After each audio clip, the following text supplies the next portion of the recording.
إنا عرضنا الأمانة على السماوات والأرض والجبال فأبين أن يحملنها وأشفقن منها وحملها الإنسان আল্লাহ বলেন আমি আল্লাহ কোরআনকে পেশ করলাম, আসমানের সামনে কোরআন পেশ করেছিলাম, জমিনের সামনে কোরআনকে পেশ করেছিলাম, পাহাড়ের সামনে কোরআনকে পেশ করেছিলাম।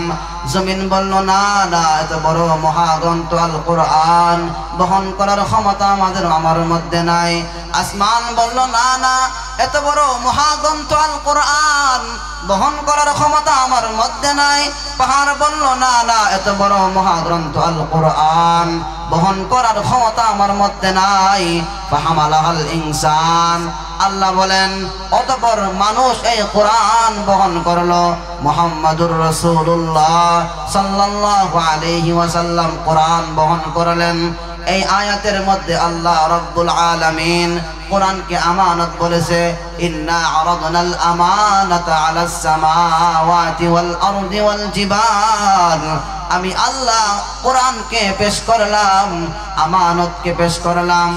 এই আয়াতের মধ্যে আল্লাহ রাব্বুল আলামিন কোরআনকে আমানত বলেন, ওই দিকে ইঙ্গিত করতেছেন কোরআনের মধ্যে যে বিধিবিধান রয়েছে, নামাজ আছে, কোরআনের মধ্যে যাকাতের কথা আছে, কোরআনের মধ্যে হজের কথা আছে, কোরআনের মধ্যে রোজার কথা আছে, সবগুলো আমানত। নামাজ না পড়লে আমানতের খিয়ানত হয়ে যাবে, রোজা না রাখলে আমানতের খিয়ানত হয়ে যাবে, যাকাত না দিলে আমানতের খিয়ানত হয়ে যাবে, কুরবানি না করলে আমানতের খিয়ানত হয়ে যাবে, হজ্জে বাইতুল্লাহ না করলে আমানতের খিয়ানত হয়ে যাবে। শুধু কোরআনের মধ্যে আমানত সীমাবদ্ধ না, যেমনি ভাবে টাকার মধ্যে আমানত সীমাবদ্ধ না, যেমনি ভাবে কথার মধ্যে আমানত সীমাবদ্ধ না, ঠিক তেমনি ভাবে কোরআনের মধ্যে আমানত সীমাবদ্ধ না। উলামায়ে কেরাম বলেন আমাদের দেহের প্রত্যেকটা অঙ্গ প্রত্যঙ্গ আমানত। রাসূলুল্লাহ সাল্লাল্লাহু আলাইহি ওয়াসাল্লাম সাহাবায়ে কেরামকে অনেক সময় নসিহত করতেন, ওয়াজ করতেন। বিভিন্ন প্রেক্ষাপটে সাহাবায়ে কেরামকে নবীজি মসজিদের মধ্যে বিভিন্ন জায়গায় নসিহত করতেন, ওয়াজ করতেন। সেই প্রেক্ষাপটে রাসূলুল্লাহ সাল্লাল্লাহু আলাইহি ওয়াসাল্লাম একদিন আব্দুল্লাহ ইবনে আমর ইবনুল আস, অনেক বড় সাহাবী, এই সাহাবীকে নসিহত করতেছেন, ওয়াজ করতেছেন। কয়েকটা নসিহত করছে। এই নসিহত গুলোকে জগৎ বিখ্যাত আলেমে দ্বীন আল্লামা হাইসামী রাহিমাহুল্লাহ তাআলা তার বিখ্যাত কিতাব মাজমাউজ জাওয়ায়েদের 10 নম্বর খণ্ডের 298 পৃষ্ঠার মধ্যে বর্ণনা করেন। وعن عبد الله بن عمرو بن العاص رضي الله تعالى عنه قال وعن عبد الله بن عمرو بن العاص رضي الله تعالى عنه قال قال النبي صلى الله عليه وسلم أربع إذا كن فيك فلا عليك ما فاتك من الدنيا حفظ أمانة والصدق حديث وحسن خليقة وعفة في طعمة أو كما قال عليه الصلاة والسلام। অনেক সুন্দর হাদিস, চমৎকার হাদিস। এই হাদিসের মধ্যে রাসূলুল্লাহ সাল্লাল্লাহু আলাইহি ওয়াসাল্লাম আব্দুল্লাহ ইবনে আমর ইবনুল আস রাদিয়াল্লাহু তাআলা আনহুকে নসিহত করতেছেন। কি নসিহত করতেছেন? নবীজি বলতেছেন, হে আব্দুল্লাহ শুনো, 4টি গুণ এরকম আছে, এই গুণগুলো অর্জন করতে পারলে দুনিয়ার কোনো কিছু না পাইলেও কোনো ক্ষতি হবে না। সুবহানাল্লাহ। কয়টি গুণের কথা বলছে? 4টি গুণের কথা বলছে। এই 4টি গুণ অর্জন করতে পারলে দুনিয়ার কোনো সম্পদ অর্থ করে কিছু না পাইলেও কোনো ক্ষতি হবে না। তাহলে গুণগুলো কি শুনতে হবে, ঠিক কিনা? এই চারটি গুণ অর্জন করতে পারলে নবীজি সাহাবীকে নসিহত করতেছেন, এই চারটি গুণ অর্জন করতে পারলে দুনিয়ার কোনো বালাখানা অট্টালিকা অর্থ করে না পাইলেও তোমার কোনো ক্ষতি হবে না। প্রথম যে গুণ হিফজু আমানা, নবীজি বলেন, হে আব্দুল্লাহ ইবনে আমর ইবনুল আস, ভালো করে শুনো, হিফজু আমানা, আমানতদারি রক্ষা করবা, আমানতের হেফাজত করবা, খিয়ানত করবা না। দ্বিতীয় নম্বরে নসিহত করতেছেন, হে আব্দুল্লাহ ইবনে আমর ইবনুল আস, ভালো করে শুনো, সিদক হাদিস, সদা সর্বদা সত্য কথা বলবা। কি বলবা? সত্য কথা বলবা। নবীজি এরপরে বলতেছেন, ও হুসনু খলিকা, হে আব্দুল্লাহ শুনো, আখলাক চরিত্র ঠিক রাখবা, কোনদিন আখলাকের মধ্যে দাগ লাগাইবা না। শেষ যে নসিহত ছিল এটা হচ্ছে ওয়াইফাতুম ফি তুমাতিন, হালাল খাদ্য গ্রহণ করবা। সুবহানাল্লাহ। তাহলে বলেন তো দেখি কয়টি গুণের কথা বলছে? চারটি গুণের কথা বলছে। প্রথম গুণ হলো আমানতদারি রক্ষা করা, তারপরে সত্য কথা বলা, তারপরে আখলাক চরিত্র ঠিক করা, তারপরে উত্তম খাবার হালাল খাদ্য গ্রহণ করা। এই হাদিসের মাধ্যমে একথা সুস্পষ্ট হয়ে গেছে, আল্লাহর নবী হযরত আব্দুল্লাহ ইবনে আমর ইবনুল আস রাদিয়াল্লাহু তাআলা আনহুকে ডেকে ডেকে বলেন, ওই আব্দুল্লাহ ইবনে আমর ইবনুল আস, এই চারটি গুণ তোমার মধ্যে নিয়ে আসতে পারলে দুনিয়ার কোনো বালাখানা না পাইলেও তোমার কোনো ক্ষতি হবে না, দুনিয়ার কোনো টাকা না পাইলেও কোনো ক্ষতি হবে না। আল্লাহ রাব্বুল আলামিন তোমাকে নিজে হেফাজত করবে। দুনিয়ার কোনো টাকার দরকার নাই, দুনিয়ার কোনো বালাখানার প্রয়োজন নাই। হে আব্দুল্লাহ, এই গুণগুলো তোমার মধ্যে নিয়ে আসো। প্রথম নাম্বার গুণ, আমানতদারি রক্ষা করবা, আমানতের খিয়ানত করবা না। সিদক হাদিস, সদা সর্বদা সত্য কথা বলবা, কখনো মিথ্যা বলবা না। জেল জুলুম হতে পারে, তোমাকে আঘাত করা হতে পারে, তোমাকে কষ্ট দেওয়া হতে পারে, তারপরও কোনোদিন মিথ্যা কথা বলবা না, মিথ্যাকে প্রশ্রয় দিবা না। ওয়া হুসনু খলিকা, তোমার চরিত্র ঠিক রাখবা, চরিত্রের মধ্যে কোনো দাগ লাগাইবা না, জিনা ব্যভিচার করবা না, তোমার চরিত্রকে সুন্দর রাখবা। তাহলে দেখবা দুনিয়ার কোনো কিছু না পাইলেও তোমার কোনো ক্ষতি হবে না, দুনিয়ার কোনো বালাখানা না পাইলেও কোনো ক্ষতি হবে না, দুনিয়ার কোনো কিছু প্রয়োজন নাই।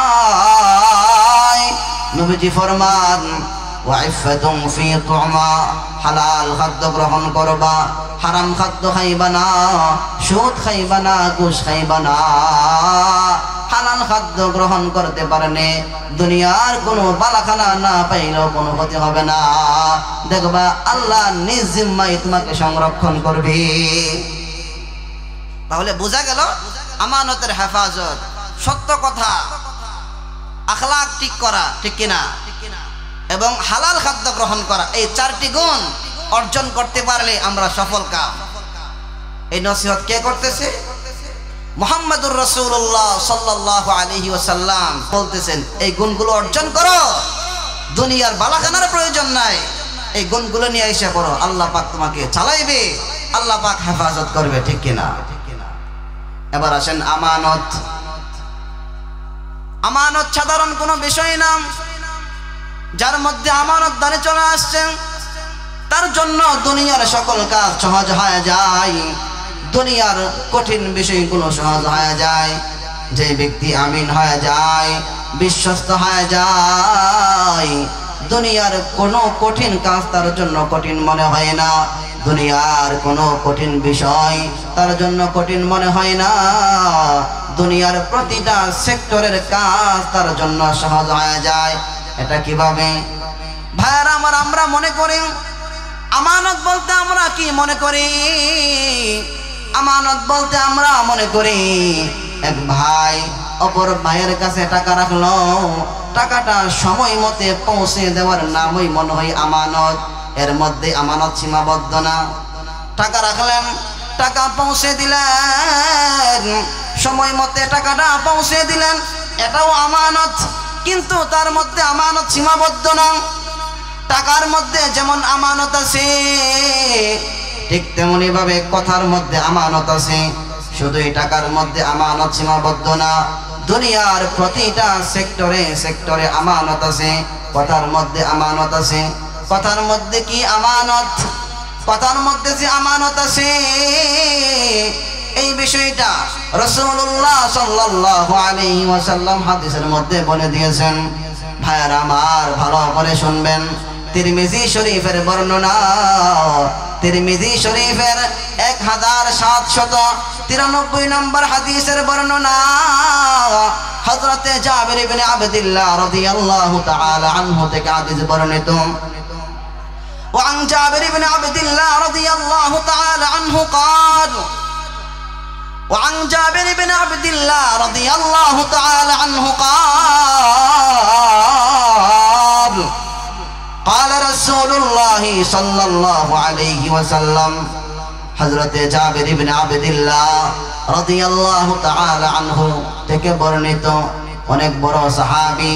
তিনি ফরমান قال النبي صلى الله عليه وسلم আল্লাহর নবী ফরমান إذا حدث الرجل ثم التفت فهي أمانة। আল্লাহর নবী ফরমান, কোন ব্যক্তি কোন ভাইয়ের কাছে কোন গোপন কথা বলল, যে কোন কথা বলল, إذا حدث الرجل, কথা বলে ডান বামে তাকাইয়া দেখলো তার কথা কেউ শুনলো কিনা। কেউ কারো কাছে কোনো কথা বলল, কথা বলে ডান বামে তাকাইয়া দেখলাম তার কথা কেউ শুনলো কিনা। আল্লাহর নবী ফরমান, এই কথাটা আমানত। শুধুই তাই না, যে কোনো মজলিসের ভিতরে, যে কোনো মজমার ভিতরে 5 জন বসে আছেন, কয়েকজন লোক বসে আছে, দেখা গেল মজমার বাহিরে গিয়ে কোনো গোপন কথা বলল কানে কানে, এই গোপন কথাটা আমানত। আমানতের খেয়ানত করা যাবে না। আমানতের খেয়ানত করা কবিরা গুনাহ। আমানতের খেয়ানত করা যাবে না। অথবা কেউ ফোনে কোনো কথা বলল, ফোনে কি কথা বলতেছে এই কথা শোনা যাবে না, এই কথাগুলো আমানত। আমানতের খেয়ানত করা যাবে না। বোঝা গেল কথার মধ্যে আমানত আছে কিনা। শুধুই কথার মধ্যে আমানত সীমাবদ্ধ না, যেমনি ভাবে টাকার মধ্যে আমানত সীমাবদ্ধ না, ঠিক তেমনি ভাবে কথার মধ্যে আমানত সীমাবদ্ধ না। বরং আল্লাহর পক্ষ থেকে যে বিধি বিধান দেওয়া হয়েছে, আল্লাহর পক্ষ থেকে যে কোরআন, এই কোরআনটাও আমানত। নামাজ কিন্তু আমানত, রোজা আমানত, যাকাত আমানত, হজ্জে বাইতুল্লাহ আমানত, কুরবানি আমানত। এটা কিভাবে আমানত? আল্লাহ কোরআনে বলতেছেন, সূরা আহজাবের 72 নম্বর আয়াত। এই আয়াতের মধ্যে আল্লাহ ফরমান, ইন্না আরাদনাল আমানা إنا عرضنا الأمانة على السماوات والأرض والجبال فأبين أن يحملنها وأشفقن منها وحملها الإنسان। আল্লাহ বলেন, আমি আল্লাহ কোরআনকে পেশ করলাম। আসমানের সামনে কোরআন পেশ করেছিলাম, জমিনের সামনে কোরআনকে পেশ করেছিলাম, পাহাড়ের সামনে কোরআনকে পেশ করেছিলাম। জমিন বলল, না না, এত বড় মহাগ্রন্থ আল কোরআন বহন করার ক্ষমতা আমার মধ্যে নাই। আসমান বলল, না না, এত বড় মহাগ্রন্থ আল কোরআন বহন করার ক্ষমতা আমার মধ্যে নাই। পাহাড় বলল, না না, এত বড় মহাগ্রন্থ আল কোরআন বহন করার ক্ষমতা আমার মধ্যে নাই। ফাহামালাহাল ইনসান। আল্লাহ বলেন, অতঃপর মানুষ এই কোরআন বহন করলো। মুহাম্মাদুর রাসূলুল্লাহ সাল্লাল্লাহু আলাইহি ওয়াসাল্লাম কোরআন বহন করলেন। এই আয়াতের মধ্যে আল্লাহ রাব্বুল আলামিন কোরআনকে আমানত বলেছে, ইন্না আরাদনাল আমানাতা আলাস সামাওয়াতি ওয়াল আরদি ওয়াল জিবাল। আমি আল্লাহ কোরআনকে পেশ করলাম, আমানতকে পেশ করলাম। এই আয়াতের মধ্যে আল্লাহ আল্লাহ রাব্বুল আলামিন কোরআনকে আমানত বলেন, ওই দিকে ইঙ্গিত করতেছেন। কোরআনের মধ্যে যে বিধি বিধান রয়েছে, নামাজ আছে, কোরআনের মধ্যে যাকাতের কথা আছে, কোরআনের মধ্যে হজের কথা আছে, কোরআনের মধ্যে রোজার কথা আছে, সবগুলো আমানত। নামাজ না পড়লে আমানতের খিয়ানত হয়ে যাবে, রোজা না রাখলে আমানতের খিয়ানত হয়ে যাবে, যাকাত না দিলে আমানতের খিয়ানত হয়ে যাবে, কুরবানি না করলে আমানতের খিয়ানত হয়ে যাবে, হজ্জে বাইতুল্লাহ না করলে আমানতের খিয়ানত হয়ে যাবে। শুধু কোরআনের মধ্যে আমানত সীমাবদ্ধ না, যেমনি ভাবে টাকার মধ্যে আমানত সীমাবদ্ধ না, যেমনি ভাবে কথার মধ্যে আমানত সীমাবদ্ধ না, ঠিক তেমনি ভাবে কোরআনের মধ্যে আমানত সীমাবদ্ধ না। উলামায়ে কেরাম বলেন, আমাদের দেহের প্রত্যেকটা অঙ্গ প্রত্যঙ্গ আমানত।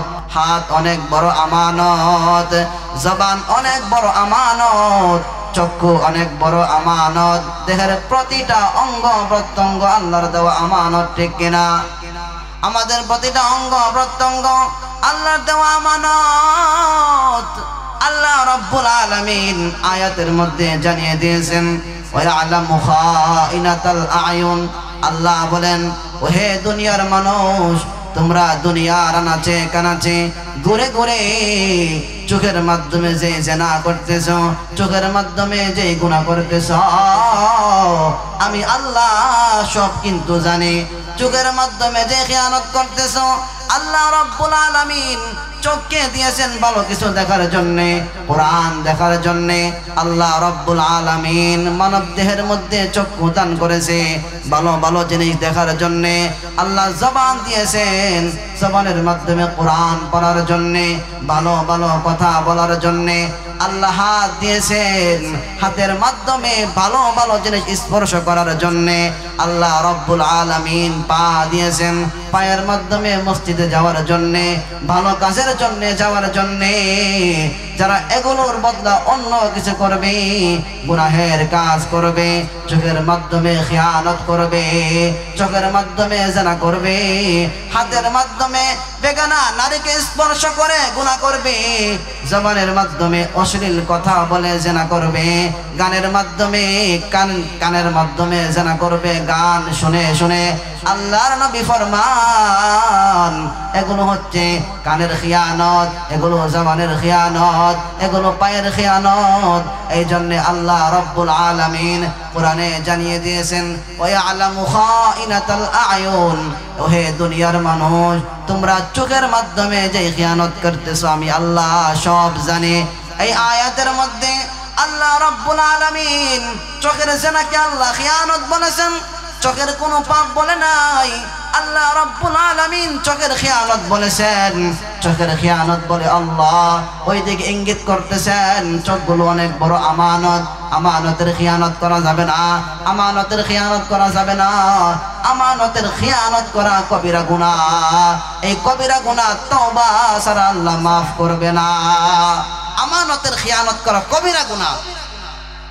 আমানতের কি গুরুত্ব, আমানতের কি গুরুত্ব? আল্লামা তাবরানী রাহিমাহুল্লাহু তাআলা তার বিখ্যাত হাদিসের কিতাব আল মুআজামুল আওসাতের 6 নম্বর খণ্ডের 100 নম্বর পৃষ্ঠার মধ্যে বর্ণনা করেন, وعن أنس بن مالك رضي الله تعالى عنه قال وعن أنس بن مالك رضي الله تعالى عنه قال قال رسول الله صلى الله عليه وسلم لا إيمان لمن لا أمانة له لا إيمان لمن لا أمانة له ولا دين لمن لا عهد له। আল্লাহর নবী ফরমান, ওহে দুনিয়ার মানুষ, ভালো করে কান লাগাইয়া শোনো। আমানতের খিয়ানত করতেছো, ভালো করে শোনো। কথার মধ্যে খিয়ানত করতেছো, ভালো করে শোনো। জবানের মাধ্যমে খিয়ানত করতেছো, ভালো করে শোনো। চোখের মাধ্যমে খিয়ানত করতেছো, ভালো করে শোনো। হাতের মাধ্যমে খিয়ানত করতেছো, ভালো করে শোনো। জুলুমের মাধ্যমে খিয়ানত করতেছো, ভালো করে শোনো। এখন পর্যন্ত তুমি পরিপূর্ণ কামেল মুমিন হতে পারো নাই। আল্লাহর নবী ফরমান, লা ঈমান লিমান লা আমানাতা লা, যার মধ্যে আমানতদারি নাই, যার মধ্যে আমানতদারি নাই সে পরিপূর্ণ মুমিন হতে পারে নাই। নামাজ পড়তে পারে, দাড়ি টুপি রাখতে পারে, পাঞ্জাবি পড়তে পারে, মনে রাখবা সে এখন পর্যন্ত পরিপূর্ণ মুমিন হতে পারে নাই।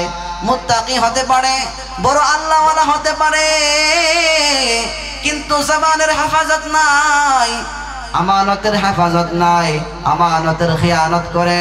আল্লাহর নবী ফরমান, সে বড় মুত্তাকি হতে পারে, কিন্তু মনে রাখবা সে এখনো পরিপূর্ণ মুমিন হতে পারে নাই। নামাজি হতে পারে, সে পরিপূর্ণ মুমিন হতে পারে নাই।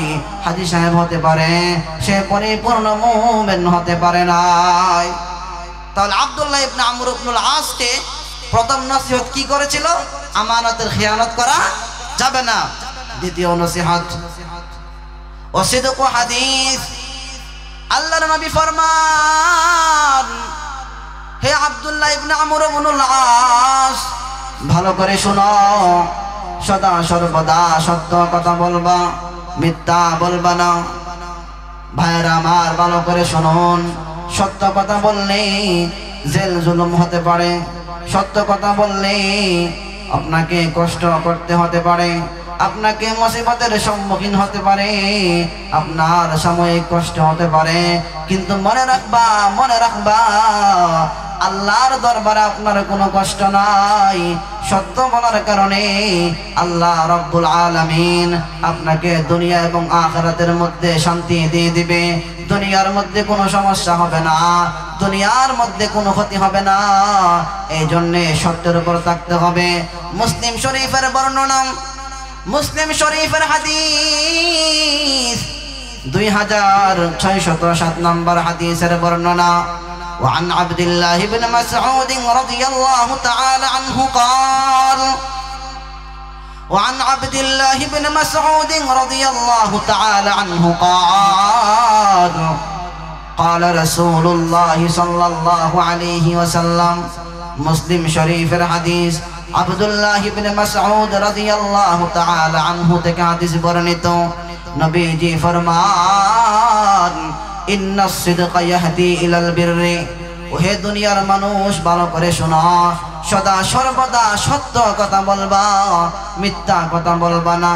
কারণ সত্য মানুষকে ইয়াহদি ইলাল বিররি, ভালো কাজের দিকে নিয়ে যায়, সত্য মানুষকে নেক কাজের দিকে নিয়ে যায়।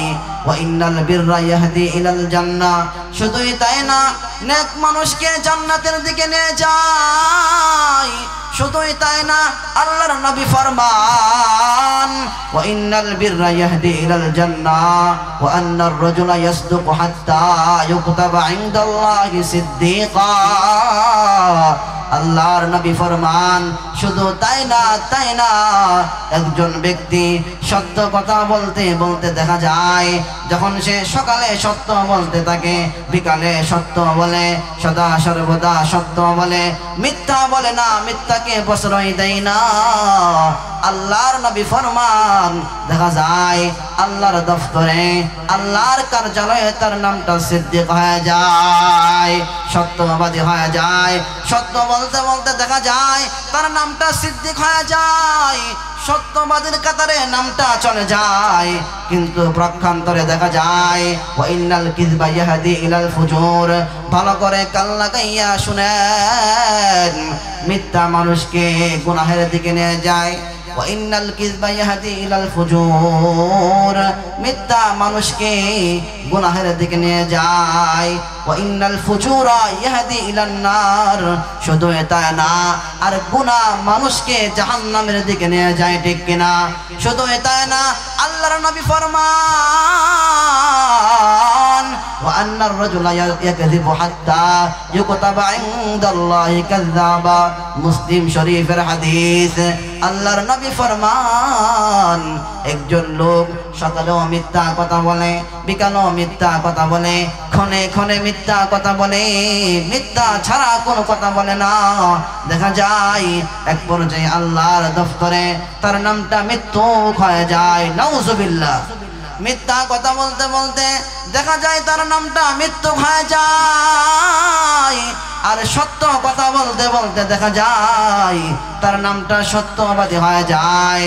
ইমাম মালিক রাহিমাহুল্লাহু তাআলা, ইমাম মালিক রাহিমাহুল্লাহু তাআলা তার কিতাব মুওয়াত্তা মালিকের মধ্যে উল্লেখ করেন, মুওয়াত্তা মালিকের 1793 নম্বর হাদিসের বর্ণনা।